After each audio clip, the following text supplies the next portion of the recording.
Hai guys, balik lagi bareng aku Arisa. Apa kabar semua hari ini? Semoga selalu sehat ya. Terpenting juga selalu kesehatan guys. Jangan lupa lo minum air putih banyak-banyak. Tapi jangan kebanyakan guys ya, nanti kembung bahaya. Oke, video kali ini aku mau ajak teman-teman untuk melihat satu video ini mengenai politik guys ya. Oke, sebelumnya aku juga udah pernah bawakan tentang politik ya, teman-teman bisa cek video-videonya. Oke, kita langsung gas ke videonya. Kalian tahu, kalaulah ada nominasi manusia yang paling baik di Indonesia ini, siapa yang dapat? Arteria Dahlan. Ih, baik kali orangnya Virto kalian. Baru ini aku ketemu sama orang sebaik dia. Coba bayangkan kalian, kursi DPR RI dikasih sama orang. Sedangkan aku, kalaupun dapat sama aku kursi DPRD tingkat 2, mati-matian ku bela, ndak ku lepas. Parang-parangan pun jadilah. Ini enggak. Tapi itulah resiko jadi petugas partai. Iya kan? Cemana mau dibilang petugas ya kan?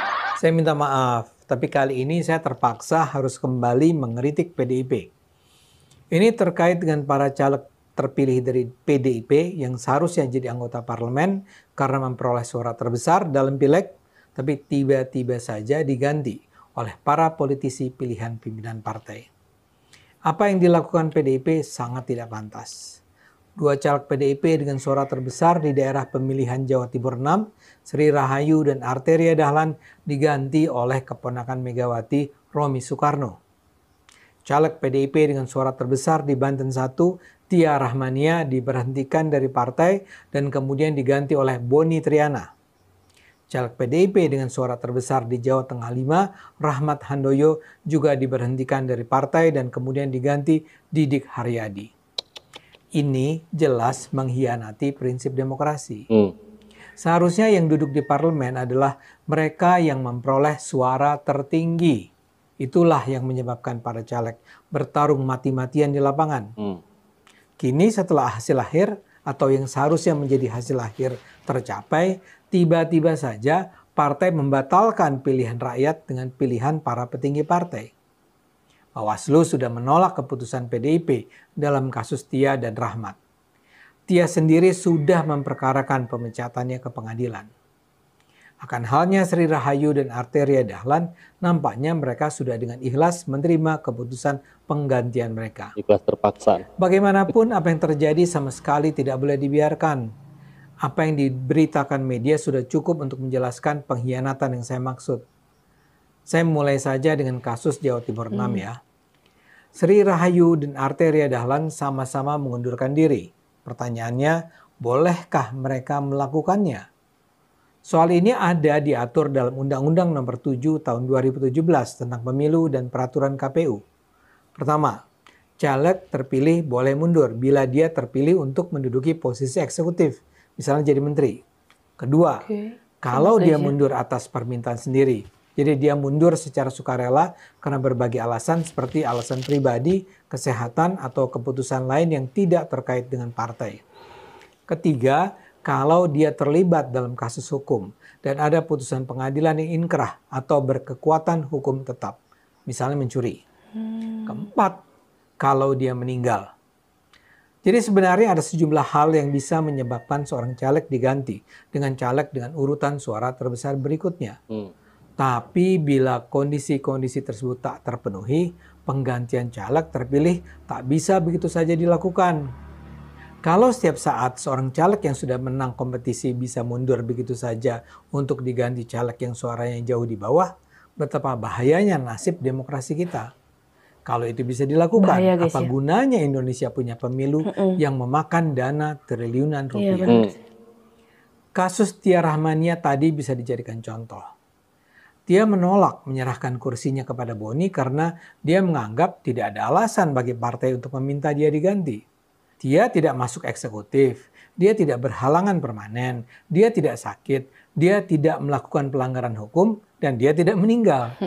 Jadi keputusan pimpinan partai tidak bisa begitu saja digunakan untuk menggantinya. Karena itulah dia melawan. Kasus Sri dan Arteria sebenarnya lebih sederhana karena keduanya menerima keputusan partai.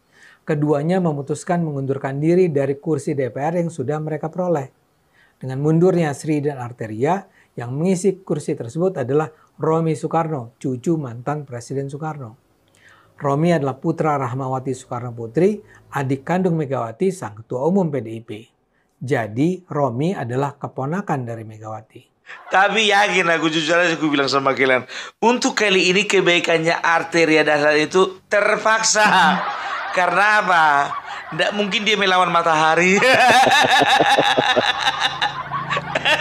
Wah, coba mau dibilang lagi. Yang minta jabatan cucunya presiden. Ku disclaimer ya, bukan Jan Etes. Romi Soekarno. Anaknya Rahmawati Soekarno Putri.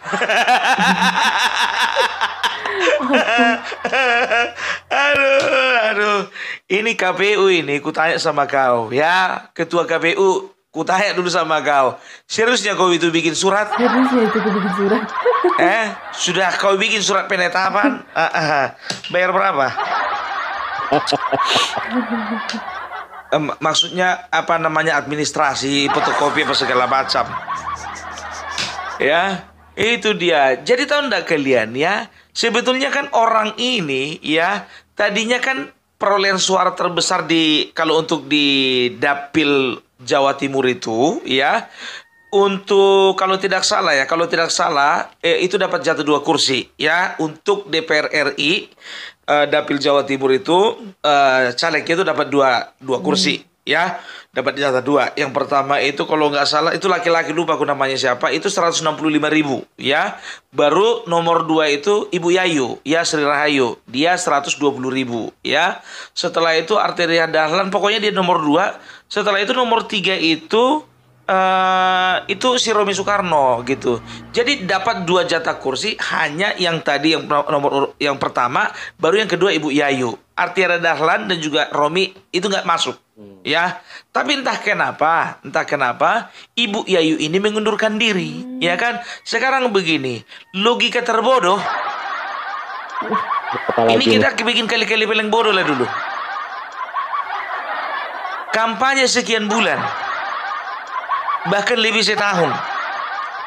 Uang yang dikeluarkan udah banyak. DPR RI pula, bukan DPRD tingkat 2. Begitu sulit perjuangan itu ya, tiba-tiba mengundurkan diri. Masuk logika nggak?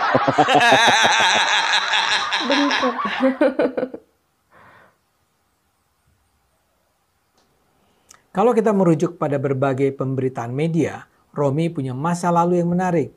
Sebelum terjun ke dunia politik, Romi sempat berkarir sebagai disc jockey. Namun ia kemudian memutuskan untuk meninggalkan dunia hiburan dan fokus mengembangkan bisnisnya. Romi bahkan kini dikenal sebagai salah satu crazy rich di Indonesia dengan kekayaan bernilai puluhan miliar rupiah. Dia punya sejumlah jabatan prestisius termasuk sebagai Presiden Komisaris, CEO, dan Ketua Yayasan Keluarga. Di Dapil Jawa Timur 6 itu, Romi sebenarnya hanya menempati posisi suara terbanyak keempat. Di sana, PDIP punya 2 kursi. Kursi pertama diperoleh adik Pramono Anung, Pulung Agustanto dengan hampir 166.000 suara. Urutan kedua diisi Sri Rahayu dengan 111.000 suara. Diikuti Arteria Dahlan dengan 62.000 suara. Romi atau Hendra Rahtomo memperoleh 51.000 suara. Jadi suara Sri Rahayu itu lebih dari 2 kali lipat suara Romi. Sementara Arteria memperoleh 11.000 suara lebih banyak dari Romi. Sri sendiri menolak untuk memberikan jawaban lebih jauh ketika dihubungi wartawan. Tapi Arteria memberikan penjelasan bahwa dia mundur karena diminta partai. Arteria juga menyatakan dia mundur karena dia adalah petugas partai yang harus melayani Megawati dan keluarga. Arteria menyebut Megawati tahu mana yang terbaik untuk partai. Menurutnya adalah kemuliaan baginya untuk menjalankan apapun yang diputuskan dan menjadi kebijakan Megawati. Oke. Pengganti saya kan Mas Romi, bagian dari Royal Family. Royal Saya di sini ya Family. sebagai petugas partai, ungkap Arteria. Arteria bercerita bahwa Romi menghubungi dia untuk membicarakan rencana dia mengganti posisi Arteria. Dalam pertemuan itu, Romi bercerita bahwa usianya sudah 54 tahun dan dia sudah berjanji kepada Ibu Mega dan Bu Rahmawati. Karena itulah Arteria menyetujui pergantian posisi tersebut. Arteria menyebut suatu kehormatan baginya untuk bisa mundur demi kepentingan keluarga Bung Karno. Kepentingan Dia keluarga. juga menegaskan posisi yang diisinya sekarang ia peroleh berkat Megawati sebagai ketum PDIP. Saya bisa seperti ini karena Ibu Mega dan keluarga besar Bung Karno, ujar Arteria. Sudah saatnya saya membalas. Hanya ini yang bisa saya lakukan. Suatu kemuliaan untuk mundur demi keluarga besar Bung Karno. Demi keluarga besar ya guys ya. Menurut Arteria, dalam percakapan itu Romi kemudian menyatakan dia salah sangka selama ini. Orang-orang bilang lu orangnya keras. Gue nggak melihat itu, kata Romi. Yang menarik, kepada media, Romi sendiri kemudian mengatakan tidak ada intervensi terkait pemilihannya itu.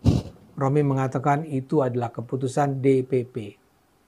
DPP mengapresiasi bagaimana saya di dapil berjuang dari pagi sampai malam, sebutnya. Saya sudah sampaikan pada Anda tadi, penjelasan Arteria dan Romi. Pertanyaannya kembali, apakah alasan itu bisa diterima? Enggak lah. Memang beda tipis ya, mengundurkan diri dengan dipaksa mengundurkan diri. Kalau mengundurkan diri atas kemauan diri sendiri, dipaksa mengundurkan diri, memang sama-sama atas kemauan diri sendiri, tapi diancam-ancam. Ada gitu. Nggak logika gitu loh ya. Setelah itu apa? Dia mengundurkan diri, ya jatuhlah pada suara yang di bawah dia, Arteria Dahlan. Begitu Arteria Dahlan belum beberapa hari mimpi indah, datanglah anaknya, anaknya si Rahmawati ini, cucunya Soekarno ini. Dia bilang sama si Arteria Dahlan, bisa enggak itu kursimu itu untuk aku aja? Datang si Arteria Dahlan ini kan, cemana mau dibilang lagi bang? Ambillah itu. Alhamdulillah itu. Daripada bahaya ya kan? Daripada terancam nyawanya. Nyawa politiknya maksudnya. Akhirnya apa? Arteria Dahlan mengundurkan diri, ya kan? Lalu kursi itu jatuh ke si Romi. Sekarang jadi pertanyaan, ya kan? Kenapa nggak langsung aja dari si Ayu ke si Romi? Kenapa harus jadi perantara si Dahlan? Estafet. Kan udah terlanjur dia mimpi indah. Nggak ada perasaan kalian. Arteria dan Romi sudah sangat jelas menyampaikan bahwa pergantian itu diputuskan ketua umum partai agar Romi, yang adalah keponakan sang ketua, bisa masuk parlemen. Apakah itu adalah alasan yang bisa diterima secara hukum? Saya bukan pemilih PDIP, tapi saya tetap menganggap apa yang dilakukan partai politik terbesar ini sama sekali tidak pantas. Dengan langkah ini, PDIP mengabaikan begitu saja sekitar 170.000 suara rakyat yang sebenarnya memilih Sri dan Arteria. Dan saya yakin kalau para pemilih itu boleh menentukan, mereka tetap berharap yang maju ke parlemen adalah Sri atau Arteria. Romi memang keturunan Soekarno dan keponakan Mega, tapi apa urusan itu dengan keputusan rakyat? Karena itu saya mengapresiasi apa yang dilakukan Tia Rahmania di Dapil Banten 1 dan Rahmat Handoyo di Jawa Tengah 5. PDIP sudah memutuskan keduanya diberhentikan dari partai, tapi mereka tetap tidak mau mundur walau PDIP sudah menyatakan mereka harus diganti. PDIP bahkan memecat Tia karena dianggap menggelembungkan suara. Tia tidak terima dan sudah memperkarakan kasus ini ke Pengadilan Negeri Jakarta Pusat yang sidangnya akan dimulai pada 10 Oktober. Wow. Begitu juga Rahmat Handoyo diminta merelakan kursinya pada Didik Haryadi. Sebagaimana Tia, Rahmat juga diberhentikan dari PDIP dengan tuduhan sengketa suara. PDIP menegaskan pemecatan tersebut dilakukan karena urusan internal partai.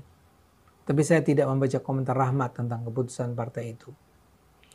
Apa yang saya sampaikan menunjukkan persoalan besar dengan partai politik Indonesia. Mungkin bukan hanya PDIP yang melakukannya. Saya misalnya baru saja membaca bahwa PKB juga memecat 3 kadernya yang terpilih menjadi anggota parlemen. Ketiga caleg terpilih dari PKB tersebut adalah Ahmad Gufron Siroj, Muhammad Irsyad Yusuf, dan Ali Ahmad. Ini semua sama sekali tak dapat diterima. Pemilu kita bukanlah sekedar gelanggang permainan politik. Pemilu seharusnya menjadi ajang bagi rakyat untuk terlibat memilih para anggota partai untuk duduk di parlemen. Suara rakyat itu seharusnya dihormati. Iya, benar. Karena itu saya berharap Bawaslu dan KPU bertindak. Ini bukan soal kita mendukung atau tidak mendukung PDIP. Ini soal kecintaan pada Indonesia dan kita harus melakukan segala cara untuk menyelamatkannya. Ayo gunakan akal sehat, karena hanya kalau kita gunakan akal sehat, Indonesia akan selamat. Aku cek ya, aku cari-cari informasi mengenai Ibu Yayu ini. Sampai sekarang aku belum dapat belum dapat artikel apa yang menyebabkan beliau mengundurkan diri. Makanya aku bilang, aku percaya ini dipaksa mengundurkan diri nih. Itu dia, kecuali kayak siapa Mbak Tia Ramania itu, kalau itu memang dipecat. Itu dipecat. Yang ngirinya pula, ya kan ada pula alibi dan alasan untuk memecat dia. Itu dia. Ya, jadi itu dia ya. Makanya aku bilang saat ini ya ingat ya, PDIP tidak bisa lagi bersombong ria. Ya, tidak bisa lagi ya. Pokoknya untuk saat ini yang namanya kader-kader PDIP nggak bisa lagi ngomongin politik dinasti. Bungkam. Perhatikan kalian lihat Deddy Sitorus. Ya, yang namanya Deddy Sitorus 3 hari ini nggak bikin video. Deddy Sitorus 3 hari ini nggak keluar rumah. Deddy Sitorus nggak akan mungkin bikin video. Perhatikan kalian, Deddy Sitorus, Masinton Pasaribu, setelah itu Adiana Pitupulu, Jarod, ya kan. Ampa ini plus juga si si Hasto, ya. Yang 5 orang ini jujur ku bilang, dalam beberapa hari ini nggak akan singgung-singgung masalah dinasti. Kalau masih nyinggung ya malu ya. Aduh. Sekarang begini, ya kan. Kalau kita bicara mengenai dinasti, ya. Lebih kental mana dinastinya Megawati dengan Jokowi? Sekarang begini ya, Puan Maharani ketua dewan. Ya kan? Anaknya Puan Maharani menjadi anggota dewan di Jawa Tengah. Keponakannya. Anaknya Megawati lagi satu lagi. Banyak. Nanti kalau ku bilang satu-satu nggak cukup nanti Pak ini. Iya, jadi itu dia. Jangan gara-gara yang satu eksekutif, yang satu legislatif jadi nggak kami sorot kalian enak kali. Jadi sorot lah. Coba bayangkan kalian lah dulu. Ini logikanya lah dulu ya. Kita lihat nanti ke depan ya. Nanti ke depan ya, untuk penetapan ketua DPR.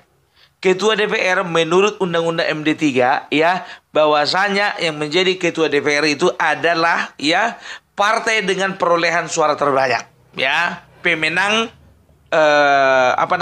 pemenang pemilu legislatif. Ini kan pemenang pemilu legislatif kan memang betul ya PDIP. Tapi suara terbanyak itu Said Abdullah. Nomor 2 kalau nggak salah Kang Deddy Mulyadi. Nomor 3 itu adalah Ibas, ya, Edi Baskoro. Tahu kalian Puan Maharani nomor berapa? Kalau nggak salah nomor urut 5.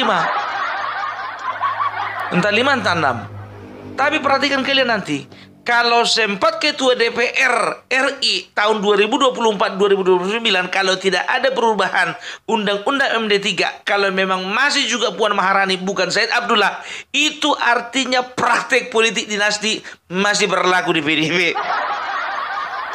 Jadi kita bisa ambil kesimpulan bahwasanya sebagian besar kader PDIP adalah pelayan Ibu Mega, bukan pelayan rakyat. Ya, tahu ndak kalian? Ini akan memberikan efek domino. Kenapa bilang? Ya, karena kejadian ini ya, ini akan terpublish dan masyarakat, apalagi pemilih-pemilih dari orang yang sudah mulai kecewa dari PDIP, mereka akan mempengaruhi pemilih-pemilih lainnya untuk kedepannya tidak mau lagi memilih PDIP. Karena ini terang benderang, ini sudah vulgar gitu loh, ya. Bisa dikatakan ini adalah sesuatu yang yang tidak bisa lagi ditutup-tutupi. Sekarang begini, 1000 kali dia itu cucunya presiden, ya cucunya Soekarno, kualitasnya semana sih? Apa kita bisa jamin kalau anaknya presiden kualitasnya bagus? Sedangkan Gibran yang kualitasnya juga bagus, kalian olok-olok. Nggak percaya kalian, apalagi model kayak gitu. Sekarang begini, memang betul dia itu cucunya Soekarno secara biologis, ya. Dia itu adalah keturunannya Soekarno secara biologis. Tapi apakah jiwa nasionalisme dan juga ide-ide dan gagasannya Soekarno itu bisa otomatis diwariskan kepada keturunannya? Belum tentu. Makanya aku bilang lebih Soekarno, ya kalau menurutku dan menurut banyak orang, lebih Soekarnois lagi Joko Widodo daripada keturunannya yang lain. Itu aku bilang ya, Soekarno itu bukan cuma milik kalian secara biologi, itu milik kalian. Tapi secara kebangsaan Soekarno itu adalah milik kami semua. Karena apa? Bagi kami dia adalah founding father. Bagi kami dia itu adalah pendiri bangsa ini. Bagi kami beliau adalah proklamator. Kalian siapa? Aduh, Jangan cuma gara-gara secara genetik kalian itu anak-anaknya atau kalian itu cucunya. Jadi otomatis kalian itu mewarisi jiwa nasionalismenya. Oh, belum tentu. Belum tentu. Setahu kami, apa yang kalian tunjukkan tingkah laku kalian di media sosial dan juga di pemerintahan dan juga di legislatif itu tidak mencerminkan apa yang menjadi ajarannya Bung Karno. Enggak.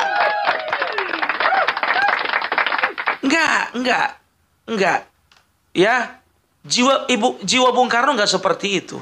Ya, aku udah lama mempelajari mengenai Soekarnoisme ini. Enggak seperti itu, jauh.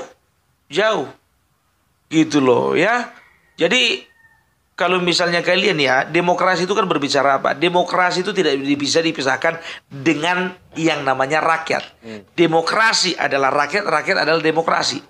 Ya, rakyat bagian dari demokrasi, demokrasi bagian dari rakyat. Gitu loh. Tapi kalau kalian lebih mementingkan keluarga, lebih mementingkan cucu, lebih mementingkan keponakan, lebih mementingkan anak daripada kepentingan rakyat, kepentingan bersama, kepentingan kader, berarti kalian hapus nama demokrasi dari partai kalian itu. Untuk apa? Gitu loh. Ya lebih bagus kami masuk Golkar kan. Ini menjadi evaluasi loh bagi kader-kader kalian yang lain. Ini akan menjadi evaluasi. Evaluasi sekali lagi.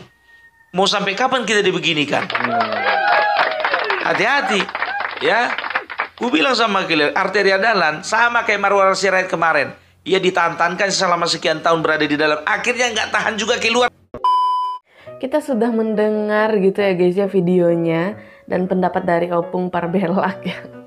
Lucu sekali Opungnya, aku suka cara dia menjelaskannya, cara dia ngomongnya gitu guys ya. Dan kita sudah mendengar juga isi dari apa yang dibahas gitu guys ya mengenai PDI Perjuangan. So, kalau menurut kalian gimana guys? Coba ketik di kolom komentar. Aku juga ucapin terima kasih banyak buat teman-teman yang sudah setia bersama Arissa Sebastia selalu ngikutin aku. Kayaknya sekian dulu video dari aku. Sampai jumpa di video selanjutnya guys. Bye!